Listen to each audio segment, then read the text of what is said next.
ग्रंथियों में हार्मोन के बारे में बताएगा, ठीक है। ये बताओ कि ग्रंथियों का क्या काम है, बेसिकली क्या काम है? तो इनका काम क्या है? हार्मोन को निकालना। क्या काम है? हार्मोन को निकालना। हार्मोन का नेचर कैसा होता है बताओ? तो ये बायोकैटलिस्ट होते हैं। क्या होते हैं? बायोकैटलिस्ट, मतलब जैव उत्प्रेरक का कार्य करते हैं। क्या करते हैं? जैव उत्प्रेरक, ठीक है। कहां से निकलते हैं हार्मोन भैया? तो हार्मोन जो निकलते हैं वो कहां से निकलते हैं? ग्रंथियों से। कहां से निकलते हैं? ग्रंथियों से। हार्मोन का नेचर कैसा होता है बताओ? तो इसका नेचर होता है प्रोटीन से मिला होता है और किससे मिला होता है? पेप्टाइड से, ठीक है। प्रोटीन और पेप्टाइड से मिलकर क्या बनते हैं? हार्मोन, ठीक है। हार्मोन को एक चीज और बोला जाता है, वो क्या बोला जाता है बताओ? रासायनिक संदेश वाहक। क्या बोला जाता है? रासायनिक संदेश। जैसे मैसेंजर का काम क्या होता है? इंफॉर्मेशन को एक जगह से दूसरी जगह पहुंचाना।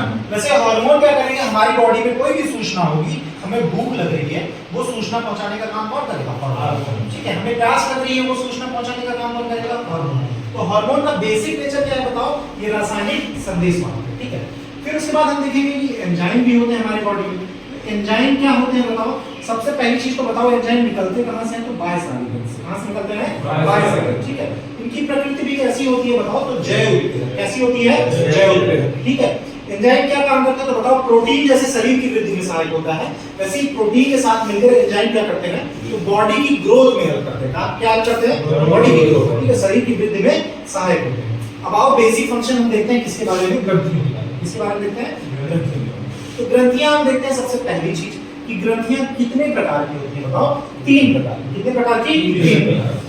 पहली कौन सी होती है? अंतःस्रावी, दूसरी कौन सी होती है? मिश्रित, और तीसरी कौन सी होती है? बाह्यस्रावी, ठीक है। इसी को अगर अंग्रेजी में देखा जाए तो अंतःस्रावी को क्या बोलते हैं? एंडोक्राइन, ठीक है। मिश्रित ग्रंथि को क्या बोलते हैं? मिक्स्ड। बाह्यस्रावी को क्या बोलते हैं? एक्सोक्राइन, ठीक है। एंडोक्राइन, मिक्स और एक्सोक्राइन, 3 टाइप की ग्लैंड्स होती हैं, ठीक है। फिर हम सबसे पहला फंक्शन देखेंगे किसका? एंडोक्राइन। इसका देखेंगे एंडोक्राइन। अंतःस्रावी ग्रंथियों में क्या होता है बताओ? सबसे पहली चीज होती है कि क्या है? ये कैसी होंगी तो बताओ? नलिका विहीन। कैसी होंगी? नलिका विहीन का मतलब क्या आपको बताओ? इनमें क्या होगी? जब भी ये स्रावित होगी, इनका सेक्रेशन होगा वो बिना नसों के होगा। कैसा होगा? अच्छा, बिना नसों का होगा तो ये हार्मोन को भैया कहां मिला देंगे? सीधे ब्लड में मिला देते हैं। इनको किसी नस की जरूरत नहीं है। जैसे मैंने तुम्हें अभी एग्जांपल बताया कि खेत की सिंचाई जब कर रहे हो तो खेत पानी 2 तरीके से जाता है। एक तो जाता है क्या? नाली के द्वारा जाता है। नाली के द्वारा जाता है तो पानी कहीं भी फैल रह जाता है, ठीक है। और एक क्या है? तुम जब खेत की सिंचाई करते हो तो पाइप के द्वारा पानी जाता है। जब पाइप के द्वारा जाता है तो बताओ करो, कहीं पानी फैलता है? नहीं फैलता। तो उसी तरह क्या है? जब अंतःस्रावी ग्रंथियों से हार्मोन निकलेगा तो इनमें बिना नसों के निकलेगा। कैसे निकलेगा? बिना नसों, ठीक है। और ये क्या करती है? हार्मोन को सीधे कहां मिला देती है? अब इनके टाइप्स में अगर हम देखेंगे तो बताओ टाइप्स इनके कौन कौन से? 2 प्रकार के। कौन कौन से हैं? 2। पहली कौन सी है? पीयूष ग्रंथि, और दूसरी कौन सी है? थायराइड। पहली कौन सी है? पीयूष ग्रंथि, और दूसरी कौन सी है? थायराइड। पीयूष ग्रंथि बताओ क्या होती है? शरीर की सबसे छोटी ग्रंथि। अगर पूछेगा आपसे शरीर की सबसे छोटी अंतःस्रावी ग्रंथि का नाम क्या है बताओ? पीयूष ग्रंथि। क्लियर? पीयूष ग्रंथि का अगर लोकेशन पूछेगा तो बताओ लोकेशन कहां पे है बताओ? इसका सर में होता है, मस्तिष्क में होता है, ब्रेन में पाई जाती है, ठीक है। अगर पूछेगा कि पीयूष ग्रंथि का आकार कैसा है? सेम बटन के जैसा होता है। कैसा होता है? बटन के, बहुत छोटी सी होती है। और पाई कहां पे जाती है? ब्रेन में, ठीक है। ब्रेन के किस काम को, फंक्शन को कंट्रोल करती है बताओ? हाइपोथैलेमस। किसके फंक्शन को कंट्रोल करती है? हाइपोथैलेमस। हाइपोथैलेमस के फंक्शन को कंट्रोल करती है। तो अभी आपने पढ़ा क्या कि हाइपोथैलेमस के क्या क्या काम होते हैं बताओ? हाइपोथैलेमस के 4 काम होते हैं। कितने काम होते हैं? 4। पहला काम क्या होता है आदित्य बताओ? पहला क्या होता है? टेम्परेचर को कंट्रोल करना। क्या कंट्रोल करना? टेम्परेचर, ठीक है। दूसरा काम क्या होता है बताओ? भूख को कंट्रोल। इसको कंट्रोल करना, भूख को। तीसरा काम क्या होता है? प्यास को। चौथा काम क्या होता है? नींद को। इन चारों काम को कंट्रोल कौन करता है? हाइपोथैलेमस। चारों काम को कौन कंट्रोल करता है? हाइपोथैलेमस। अब तुमको भूख लगी, मान लो 1 बजे लंच हुआ, तो ये बॉडी में बताएगा तुम्हें हाइपोथैलेमस। तुमको प्यास लगी, गला सूखने लगा, तो ये बॉडी में बताएगा कौन? हाइपोथैलेमस, ठीक है। और तुमको बताओ नींद आ रही, मान लो नींद आने लगी, तो ये बताएगा कौन? हाइपोथैलेमस। सेम चीज हमने आपसे अभी जैसे पूछा, अगर किसी बच्चे से मैं पूछता हूँ बताओ तुम नितिन बताओ कि ह्यूमन की जो बॉडी होती है उसका टेम्परेचर कितना होता है? हमारे शरीर का तापमान कितना है? कितना होता है बेटा? 37 डिग्री सेल्सियस होता है लगभग ना। और यही फॉरेनहाइट में देखा है 98.6 के आसपास होता है, फॉरेनहाइट में होता है। हाँ, तो अगर इस टेम्परेचर को मेंटेन रखना है तो उसको मेंटेन करने का काम कौन करता है? भाई हाइपोथैलेमस कैसे मेंटेन करेगा? गर्मी में बताओ बहुत ज्यादा गर्मी लग रही है, तो गर्मी लगने पे क्या निकलता है? शरीर से पसीना निकलता है, और पसीना जब निकलेगा तो पसीना किस चीज का सूचक होता है भाई? हमारी बॉडी बहुत ज्यादा गर्म हो गई, फिर जब तुम हवा के संपर्क में आओगे तो पसीना क्या कर देगा, बॉडी को ठंडा कर देगा, यानी जो तुम्हारा 37 का तापमान है बॉडी को लगभग वही ला देगा। सेम चीज यही ठंडियों में होती है। ठंडी में क्या होती है, आपको कपकपाहट होती है ना, कपकपाहट जब होती है तो आप सिकुड़ने लगते हो, तो फिर उससे क्या होती है, बॉडी क्या होती है, गर्म होती है। हाँ, तो बाहर का तापमान कम है तो बॉडी गर्म कैसे होगी, कपकपाने से होगी। यानी इन सारी चीजों को कंट्रोल कौन करता है, हाइपोथैलेमस। और हाइपोथैलेमस को कौन कंट्रोल करता है बताओ, पीयूष ग्रंथि।